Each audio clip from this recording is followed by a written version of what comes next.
Voilà, mesdames, messieurs, bonsoir, bonjour, merci une fois de plus d'être fidèles à Ziana TV. Aujourd'hui, un invité exceptionnel dans ce numéro du Mbongi Show. Le Mbongi Show, mesdames, messieurs, c'est l'émission politique de votre chaîne. Nous recevons aujourd'hui un homme que vous avez vu ces derniers jours faire le buzz, comme on dit, puisqu'il a été victime, dira-t-il, sans doute, d'une agression lors d'une réunion politique de l'opposition ici à Paris. Il va nous en parler, mais on n'en restera pas là puisque nous aurons besoin aussi de savoir aujourd'hui quelle est sa lecture politique de l'actualité au Congo. C'est un ancien militant politique de la diaspora, ancien peut-être pas, on fait lui dire aussi, mais on sait qu'il a été longtemps aux côtés de Tister Chikaya, il a été membre du bureau politique du RDPS. Mesdames, messieurs, recevez avec moi monsieur Toussaint Mavungu Tchapi. Monsieur Mavungu Tchapi, bonjour. Bonjour. Merci d'avoir accepté l'invitation de Ziana TV. Je pense que depuis plusieurs années, on ne vous a pas vu dans un média, notamment un média de la diaspora. Aujourd'hui, vous répondez à Ziana TV. D'abord, une première impression. C'est ma satisfaction. Ma satisfaction d'être d'ailleurs, bonjour d'abord aux auditeurs, et ma satisfaction de voir la possibilité de m'exprimer. J'aurais souhaité que nous fassions plutôt un débat contradictoire. C'était mon souhait. Mais malheureusement, cette forme, je suis obligé de m'en contenter, hein, puisque ceux que j'ai demandé à venir pour débattre avec moi ne sont pas venus. Donc une réelle satisfaction. Et je veux pouvoir m'exprimer. Il y a tellement de pesanteurs sur moi qui pèsent, surtout au niveau de ce climat de suspicion. Vraiment, je ne peux que vous remercier. Voilà, nous aussi nous vous remercions d'avoir accepté cette invitation. Nous savons qu'aujourd'hui, votre actualité a été assez intense ces derniers jours. Dimanche 21, on vous a vu dans une altercation lors d'une réunion de l'opposition. Qu'est-ce qui s'est passé exactement, M. Mavungu Tchapi? En fait, je ne voulais plus me retrouver dans les réunions congolaises. Parce que très souvent, je me suis rendu compte que rien ne se faisait devant. Il n'y avait pas de sérieux. Mais là, c'est le ministre Ouabari qui a beaucoup insisté que j'aille à cette réunion. Et en plus, le thème était intéressant. C'est une réunion organisée par Congo Yassika, une association présidée par l'ancien ministre de la Justice, Joseph Baroti Ouabari. Exact. Et le thème m'interpellait, puisqu'en fait, il était question du dialogue. Quels sont ceux qui étaient pour et quels sont ceux qui étaient contre. En fait, les deux côtés étaient interpellés. Alors,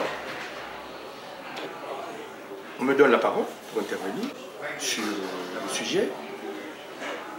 Je dis, mais quelle était la nécessité d'aller à un dialogue dans la mesure où on a eu déjà un premier dialogue? Qu'est-ce que ça a donné en 2001, ce dialogue? Rien. Nous repartons encore dans les gesticulations de M. Sassou, contrairement à tout ce que les gens pensent. C'est au bénéfice que M. Sassou allait au dialogue. Il est intéressé, lui, par ce dialogue, même s'il ne le fait pas savoir, mais il est intéressé par ce dialogue. Et, en quelque sorte, pour moi, ça met la peau de banane sous les pieds du président Hollande, qui est en train de nous aider. Donc, je me suis dit, au lieu d'aller tout le temps dans le dialogue, puisqu'en fait, la solution, elle est ici, j'ai donc proposé à ceux qui étaient là, au lieu d'organiser des manifestations, comme on le fait ces derniers temps, organisons des manifestations pour aller à l'Élysée, dire merci au président Hollande. Donc à ce moment-là, vous proposez de faire lever 4 à 5 000 Congolais. Voilà. Et j'avais une stratégie là-dessus, comment faire lever les 4 ou 5 000 Congolais. Et je ne me suis pas gêné, j'ai dit mais non, il faut dénoncer. Il dit mais c'est de la plaisanterie ce qu'on fait. Est-ce que c'était pas aussi une agression de votre part de traiter ces personnes réunies sérieusement, de plaisanter un enfant? Oui, ça paraît un peu violent, c'est vrai. Mais il y a trop d'aventuriers sur le terrain politique. Ici à Paris? Trop d'aventuriers. Et le problème, il est là. Je me suis dit, il faut leur faire comprendre qu'ils ne savent pas. Qu'ils sont en train de plaisanter. Que s'ils savaient ce qu'il faut faire, M. Sassou ne serait plus là. Alors, M. Sassou ne serait plus là, mais c'est déjà vous qu'on a vu ce jour-là donner le premier coup de poing en fait à M. Ito Okumu. Ah non, M. Ito Okumu est venu me prendre au collet. Il me prend au collet, il veut me faire... Je ne comprenais pas son action. Je dis, mais c'est pas possible. Il va me faire très mal. Il fallait bien que je réagisse. J'ai réagi. je me suis défendu. Alors, est-ce que vous comprenez aussi l'émoi que cela a suscité au sein de la diaspora, même au niveau de l'opinion internationale, par rapport à cette position politique congolaise ici en France? Oui, assez troublante. Mes enfants ont été indignés. J'ai été appelé de partout. Et j'ai été surpris pour votre télé. Je n'y croyais pas. J'ai été appelé du Canada, du Portugal, du Congo Kinshasa, de la RCA, du Gabon, des Antilles. C'est incroyable. Incroyable ce qui s'est passé. C'est pour me dire, mais qu'est-ce que tu as fait? J'ai dit, mais je n'ai rien fait, je n'ai fait que me défendre. Je ne comprenais pas comment, à ce niveau-là, on peut venir vous tenir au collet pour un débat politique. Je ne comprenais pas. Je dis, à cette allure-là, ce monsieur violent, si je le laisse comme ça, il va persister. Il va persister. Il fallait bien que je réagisse. Il fallait bien que je réagisse pour arrêter cette attitude. De toutes les façons, une plainte sera déposée. Je ne voulais pas déposer une plainte. Parce qu'après, quand j'ai appelé certains compatriotes, il y a un qui me dirait, mais attention, je le connais très bien. Il a un dossier médical lourd. Donc si tu portes plainte, tu n'auras pas gain de cause. Ah, je laisse tomber. Mais c'est un jeune avocat qui va me dire, mais non, il faut déposer la plainte. Sur la place de Paris, on ne cesse de te suspecter d'être un agent de Sassou. C'est l'occasion pour toi d'amener les gens devant les tribunaux pour qu'on en parle une fois pour toutes. Voilà, alors, M. Mambungu-Tchapi, on vous sent quand même avec, dans cet élément, on vous sent avec un langage assez ferme vis-à-vis du président Denis Sassou Nguesso. Comment se fait-il qu'il circule à votre égard cette suspicion en fait de liaison plus ou moins, je dirais, mafieuse entre guillemets avec le pouvoir de Brazzaville? Vous savez, c'est la dernière discussion que j'ai eue avec celle que j'appelle ma sœur, Madame Sassou. C'est en 2003. Il dit, tu sais, tout ça, on ne choisit pas sa famille, mais on choisit un ami. L'ami, vous le choisissez. La famille, on vous l'impose. Une façon de dire, même si tu as choisi ton camp, toi et moi, les liens de famille sont là. Il faut en tenir compte. Et lorsque tu parles de mon mari, sache quand même que c'est ton beau-frère. Vous entendez? Il arrive un moment donné où c'est la République. Mon beau-frère va trop loin, M. Sassou va trop loin. C'est incroyable ce qui se passe. Il y a un élément qui échappe aux Congolais. Et j'entends éclairer les Congolais là-dessus. Le désordre de M. Sassou depuis 68. Et pour moi, contrairement à ce que l'on pense, quand on parle du président Ouabi, l'homme du 31 juillet 68, non, c'est M. Sassou. Je vous dis pourquoi. Le commandant Marien Ouabi est arrêté, il est à la milice, qu'on appelle la gendarmerie, je crois. La gendarmerie. M. Sassou est le chef du corps de Bélé, rouge para, vous appelez. Et M. Sassou donne un ordre à une escouade de militaires, leur demandant d'aller libérer M. Ouabi à une heure donnée. S'il n'était pas libéré avant. À cette époque, le chef d'état-major, c'est le chef d'état-major Ebadep, qui est le chef d'état-major. Informé de l'action que veut mener M. Sassou, le commandant Ebadep invite tous les chefs de corps présents à l'état-major, y compris M. Sassou. En fait, c'était pour faire comprendre à M. Sassou de demander ceux à qui il avait demandé d'aller libérer le président le commandant Marien Ouabi, qu'il ne pouvait pas le faire, il ne pouvait pas aller à l'encontre de l'autorité politique. Devant tous les chefs de corps présents, M. Sassou se lève. Enlève son ceinturon, il le met sur la table et il dit, je ne me dédie pas, faites de moi ce que vous voulez, mais je ne me dédie pas. À partir de ce moment-là, M. Sassou qui sort, qui n'est pas sanctionné, nous n'avions plus une armée en face de nous, nous avons une milice. Une véritable armée. À la sortie, ce jour-là, M. Sassou n'était plus dans l'armée, il était aux armes. Il brave l'autorité militaire. Alors, quel est le lien, si vous me permettez, entre la suspicion qu'on porte sur une personne et vos relations avec Sassou aujourd'hui, notamment ici? Mais ce sont mes liens de famille avec Madame Sassou. C'est tout. C'est tout. Ni plus ni moins. Ça signifie vous assurer l'opinion aujourd'hui que cela n'est qu'une calomnie à votre égard, donc que aujourd'hui vous soutenez devant les gens qui le suivent, que vous n'avez pas de lien direct, vous ne travaillez pas pour le pouvoir de Brazzaville. Le mot même me manque. Vous donnez l'exactitude de ce que je suis réellement dans mon milieu familial. Fin décembre, non, fin janvier, début février, ma petite fille de 7 ans fête son anniversaire. Je suis donc chez mes enfants, y compris la grand-mère, donc la grand-mère des enfants. On se retrouve, on mange, il y a un repas. Et à un moment donné, c'est la petite qui dit: ah, tu sais, papy, mamie a le pagne de Sassou. Qu'est-ce que c'est? Donc le pagne avec l'effigie du président Sassou. Oui. Je dis: ah bon, oui. Et mamie a voulu nous faire les pagnes. Non, des robes pour les filles et des grands boubous pour les garçons. Nous avons dit à mamie: non, mamie, ça c'est de la provocation. Tu provoques papy. C'est pour vous dire que même dans le milieu familial, les enfants, mes petits-enfants, savent que papa n'apprécie pas le pouvoir de la vie. Mais sur la place de Paris, regardez ce qui est dit. Et mieux, quand le président Sassou arrive, janvier 93, 23 janvier 93. Cela ne rajeunit pas vraiment. Hein. Ça fait quand même quasi pas. 23 janvier 93. Oui. Un Sassou requinqué. Après le meeting des armées, le gouvernement des armées à Brazzaville, avec l'opposition. Vraiment un Sassou requinqué. Il arrive ici à Paris, il veut s'entretenir avec la diaspora congolaise, dans un hôtel parisien dans le 15e, je crois. Et ce jour-là, le président Sassou va commettre l'imprudence de dire, il dit: de toutes les façons, nous attendons l'amnistie promise par le président Pascal Lissouba. Je dis: mais qu'est-ce qu'il raconte celui-là? Mais il n'y a pas d'amnistie. Pour qu'il y ait amnistie, compte tenu des dispositions constitutionnelles de la Constitution de 92, il fallait une révision constitutionnelle. Donc il fallait que nous, peuple, nous exprimions. Et j'ai fait comprendre à M. Sassou: non. C'est nous qui devons décider de votre sort. Et en ce qui me concerne, moi, je n'ai pas oublié votre passé politique.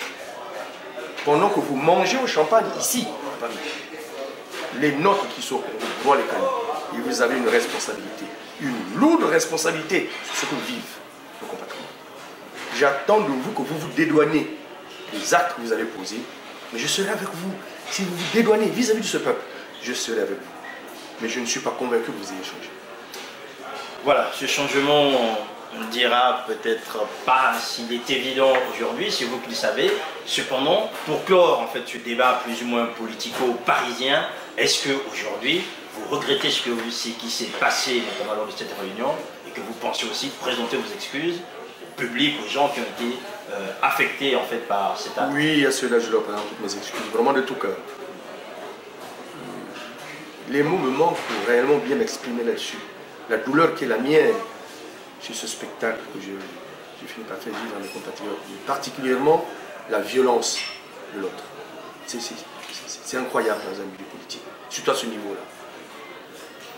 Surtout de la part des anciens. Je ne sais pas. Mais ça, c'est un peu la culture des gens du PCT. C'est la culture des gens du PCT. Quand ils sont à court d'appui. Oh, il a une culture. Je dis bien qu'il a une culture des gens du PCT. Oui, les gens du PCT, oui, ils refusent les débats. Oui, ils en viennent aux mains. Maintenant, M. Capi, on va revenir à votre analyse politique de l'actualité congolaise aujourd'hui. Le président de l'Union Nguesso s'est exprimé il y a à peine 2 jours sur l'ABC en disant clairement que la Constitution devrait être changée. Pas changée, mais vraiment il a parlé d'amélioration. Il faut améliorer la Constitution. Et pour cela, il fera appel au peuple, c'est-à-dire le référendum. Est-ce qu'aujourd'hui vous croyez que c'est la voie qui permettrait aux Congolais de se retrouver dans un climat plus ou moins apaisé? Je suis surpris par la classe politique. Monsieur Sassou danse le tango, vous allez danser le tango avec lui. Mais la question que je pose à mes compatriotes congolais, mais en 2002, quand monsieur Sassou fait le référendum de sa constitution, y avait-il eu un débat national sur cette constitution? Il a dit qu'il y a un référendum, il y a eu un référendum, un point interne. Mais pourquoi aujourd'hui, il faut nécessairement en débattre. Et puis de toutes les façons, pour moi, comme je n'ai cessé de le dire, je ne reconnais pas dans les actes de M. Sassou. C'est-à-dire qu'il se dise président ou pas président, qu'il y ait référendum ou pas référendum, constitution ou pas constitution, je ne me reconnais pas là-dedans. Je suis résistant. Je me reconnais comme résistant face au pouvoir de M. Sassou. Mais le problème de constitution, M. Sassou, je souhaite vivement, vraiment, c'est mon fort intérêt, que M. Sassou puisse modifier cette constitution. Et que nous allions aux élections. Il a parlé d'amélioration. Oui, qu'il améliore, qu'il fasse ce qu'il veut, qu'il change, qu'il modifie, peu importe. Mais que nous allions à ces élections avec M. Sassou dans la transparence. La France, allons vers la France, que ces élections se passent dans la transparence. M. Sassou ne viendra pas aux élections, il va fuir les élections, croyez-moi. Les élections se passent dans la transparence. Bah, il va fuir les élections puisqu'il pourrait, la Constitution ne lui permet pas. Il ne les organisera pas. Mais ceux qui sont capables de nous imposer, les dictateurs, ils ne sont pas capables de nous organiser des élections dans la transparence. La France n'est pas capable de mobiliser 1000, 2000 militaires pour assurer la sécurité des Congolais. Pourquoi renvoyer la souveraineté du Congo pour les mains d'un autre État pour organiser ces élections alors que le Congo est souverain normalement depuis 54 ans maintenant? Vous les Congolais, votre raisonnement, monsieur le journaliste. Allez-y, allez-y. Monsieur Sassou, comment il est arrivé? Comment monsieur Sassou est arrivé aux affaires? Comment M. Sassou est arrivé aux affaires? Il faudrait lui poser la question. Mais non, c'est à vous, vous avez suivi ce qui s'est passé au pays. Comment il a fait pour arriver aux affaires? C'est bien l'étranger qui nous l'a imposé. C'est bien l'étranger qui nous l'a imposé. Donc vous faites appel à ce même étranger. Voilà, qui le répare. Qui le répare. C'est différent, mon discours est différent. Qui le répare. Le désordre dans lequel nous sommes, c'est la France.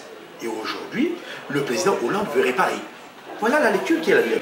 Et s'il veut réparer, qu'on aille au bout. Mais vous verrez qu'il y a beaucoup qui sont là, qui sont des aventuriers, qui ne sont pas mieux, que Sassou. Hein. Ne vous l'aurez pas.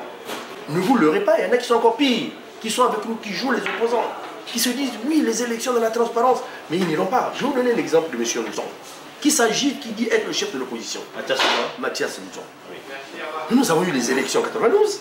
Nous avons les repères en 92. Il a un parti politique. Je reconnais M. Nzon comme étant le député de Gamboma 1. Oui, c'est le député de Gamboma 1. Il a un parti, il n'a qu'un seul député.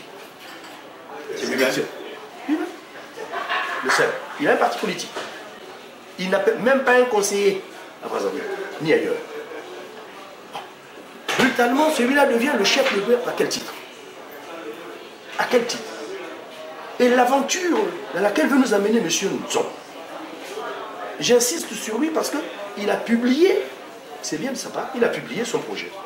Mais quand vous lisez le projet de M. Nzon, la première ligne, dès qu'il arrive aux affaires, il modifie sa constitution. La constitution de M. Sassou. Il amène sa constitution, la sienne. Mais vous vous rendez compte le désordre dans lequel on nous amène? Je vais vous expliquer un fait. Massamba Deba, il y a la révolution. Okay? Massamba Deba arrive. Une constitution provisoire. Et après, constitution. Samen Ouabi. Acte fondamental, constitution. Samen le PCT. Non, oui, le PCT avec le CMP. Acte fondamental. Samen Sassou. Acte fondamental, constitution. Arrive la conférence nationale, constitution. Nous voulons donc stabiliser nos institutions à partir de 92. Vous ne pouvez pas vous rendre compte de ce que ça signifie sur le plan de la République. Nous voulons stabiliser les institutions de la République. Et voilà le désordonné M. Sassou qui revient, coup d'État, acte fondamental, constitution. Mais quels sont nos repères dans ce cas-là? La constitution de 2002 de Sassou, qui nous a imposé, je ne me reconnais pas. Finalement, vous voulez revenir à la constitution de 92? Il nous faut revenir sur la constitution de 92. Est-ce qu'il y a des gens qui vous suivent aujourd'hui dans le milieu politique sur ce plan? Mais beaucoup. Bon, non, ceux qui ne savent pas ce que c'est que la République, où ils veulent stabiliser nos institutions, où ils vont dans le désordre. Et pourtant l'opposition aujourd'hui, le FROCA, donc ce Front républicain pour le respect de l'ordre constitutionnel et l'alternance démocratique, créé créé en janvier et qui a publié un mémorandum là, le 19 mars, dans ce mémorandum, on ne parle pas en fait de cette constitution de 92. Oui, mais parce qu'ils pensent la solution la plus simple pour eux, on reste sur la constitution de 2002, M. Sassou part. Ok? Mais dans la démarche qui est la mienne, en allant dans le cadre de la constitution de 92, nous faisons de M. Sassou un délinquant.